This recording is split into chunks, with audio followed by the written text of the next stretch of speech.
This information on hose assembly applies to all Parkrimp machines. First, choose the type and size of hose you need for your application.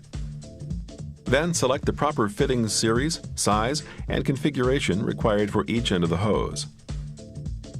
Next, to determine the proper length of the hose, you first need to know the cutoff allowance of your fittings. Find the part number on the shell of the fitting you've selected. Then refer to the Parker Hose Products Division 4400 catalog or go online to parkerhose.com and use the part search tool.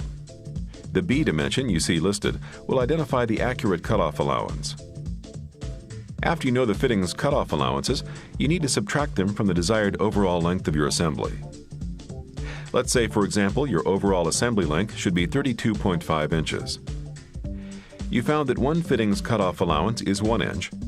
The other one's allowance is 1.5. When we subtract the total 2.5 inches from the assembly's overall 32.5 inches, we see that the hose must be cut to be 30 inches in length. Also, make sure the saw blade is sharp. Use the adjustable pins on the saw to bend the hose to reduce friction. And don't push the saw handle too hard.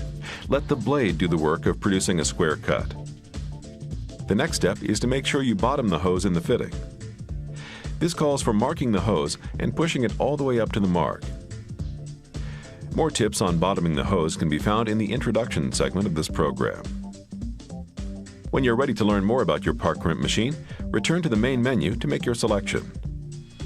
As you watch the demonstration, keep in mind that we've specially painted certain components of our crimpers to make it easier to follow the information. Thanks for watching, and enjoy working with the Parkrimp difference.